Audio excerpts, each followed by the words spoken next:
Hannah had been feeling unwell for a few weeks now, so she finally made an appointment with the gynecologist.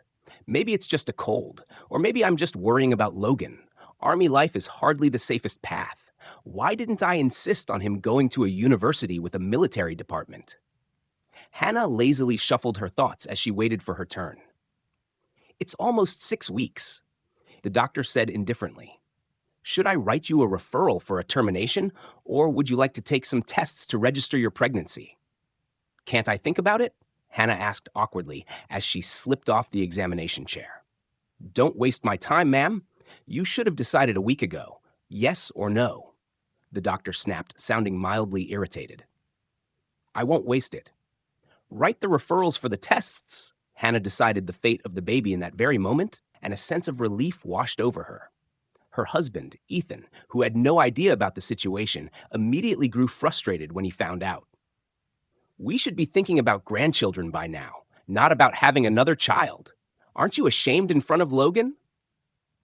Ethan, I'm 38 years old, and honestly, I don't look my age. No one will be surprised by my pregnancy. Sure, walking around with a pregnant belly in front of Logan might be a bit awkward, but by the time he finishes his service, his little sister will be here to meet him, Hannah said softly, trying to mask her nausea as she prepared dinner. After sulking for about a week, Ethan finally came around and hugged his wife. You know what? Let's do it. Our life has gotten a bit stale anyway. They say a child born later in life can bring new energy into a marriage. Wait, are you saying our marriage is stagnant? Hannah was offended. No, I didn't mean it that way, just saying.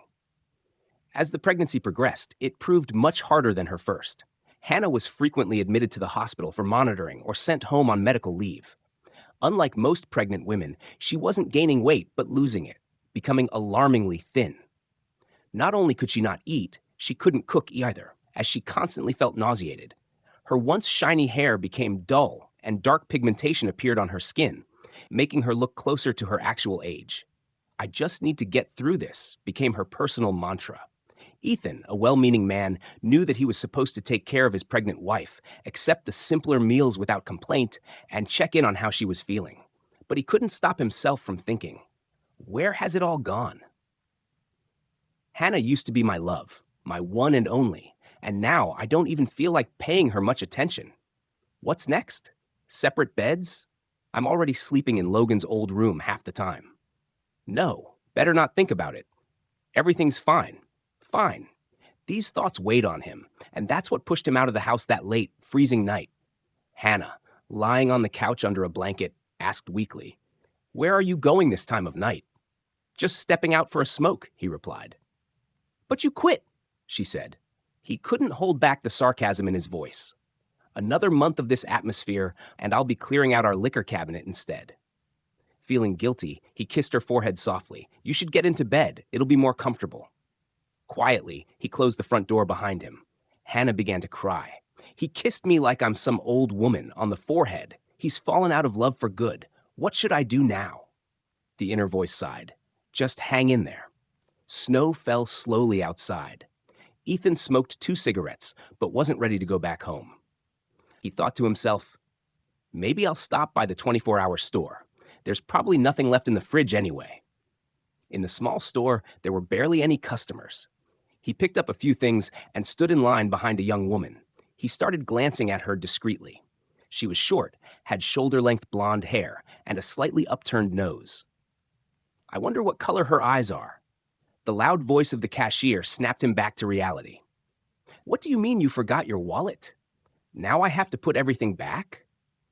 The blonde woman looked like she was about to cry. Ethan pulled out his card and handed it to the cashier. I'll cover it. Please ring us up together. He winked at the woman reassuringly. Perhaps out of embarrassment, she said nothing. But once they left the store, she spoke up. You really saved me. The fridge at home is empty, and my little boy needs to be fed in the morning. He doesn't eat well at daycare. Why are you smiling? Looks like both our fridges are competing for the emptiest title, Ethan chuckled. What's your name? Sophie. Before they realized it, they were already standing outside her apartment building.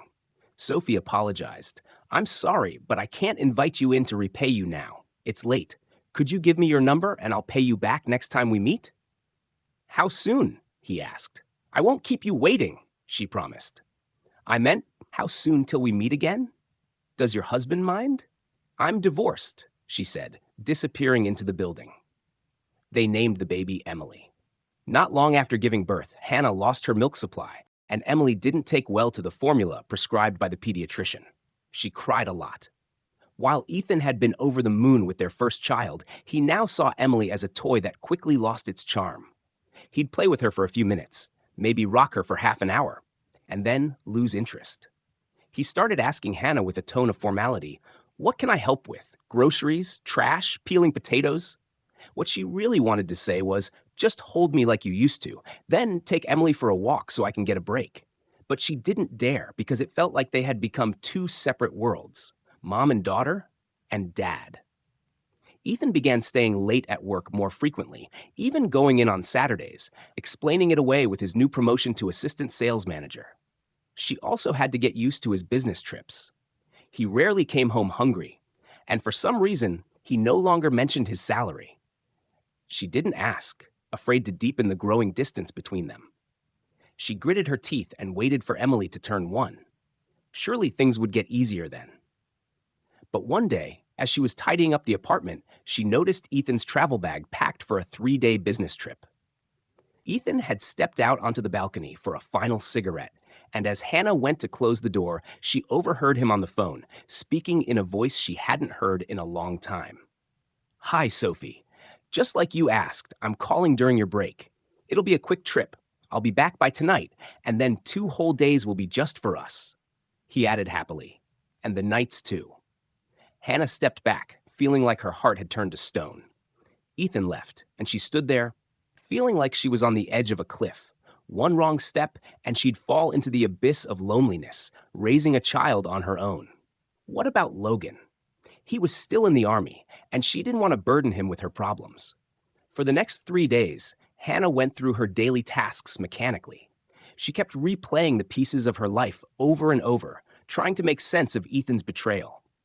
She had no strength for a confrontation, didn't even think about divorce, and saw no point in talking to Ethan about it at all. Upon the return of the unfaithful husband, Hannah cleverly managed to extract the number of the cursed Sophie from Ethan's phone. Without beating around the bush, she simply said, "I'm Hannah, Ethan's wife. I demand to meet with you." Too polite? Hannah was never one to raise her voice. Sophie, as if expecting something like this, calmly replied, "Would it be convenient for you to come to my place? Write down the address."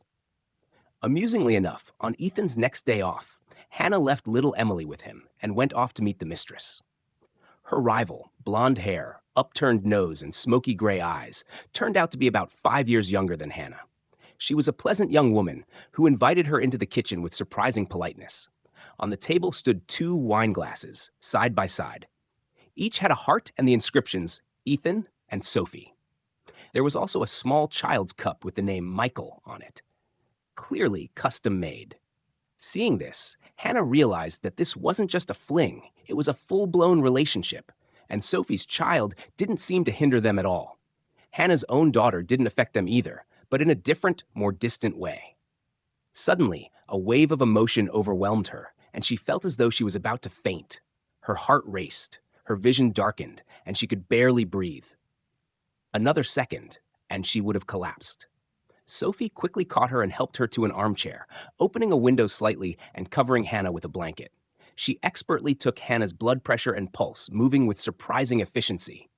Hannah barely managed to say, "So, this is what you're like, his mistress. Just like Medusa, you can strike someone down with a single glance." Sophie smiled wryly. "You're flattering me. That was a panic attack. Have you ever had one before?" "Never. Not until I found out about you," Hannah said weakly. Sophie handed her a pill and a glass of water. "Take this, don't worry. I'm a nurse. I won't harm you." She then made Hannah put another tablet under her tongue, promising that it would help her feel better soon. "Shall we talk now, or would you prefer to postpone this?" Hannah wanted clarity. Sophie spoke quietly and sadly. "Ethan told me you're only together because of your accidental pregnancy. He said love was long gone, and all that's left are obligations." Was he lying? "Our daughter was an accident, but we were never indifferent to each other. It wasn't an easy pregnancy, and our child has been difficult, Hannah admitted. Sophie nodded thoughtfully. I see. I happened to show up during a crisis. Are you sure you can't live without him? Hannah's eyelid twitched involuntarily, and Sophie gently stroked her hair like a close friend might. It's all right. It'll be fine. You're still his wife, and you'll stay that way. He'll come around. He's always spoken warmly about your daughter. As for me, it looks like I'm destined to be a single mom. We'll move with Michael to my parents' house in the country. This apartment belongs to a friend who's working in Poland for now. She's an architect. Don't worry, Ethan will forget me quickly. Sophie switched to addressing her informally. Just hang in there a little longer and see a neurologist. Things turned out just as Sophie had promised. When she parted ways with Ethan, she never revealed that Hannah had come to see her. Ethan went through a rough patch, feeling lost for a while, but eventually he refocused on his family. His main priority became his daughter, Emily.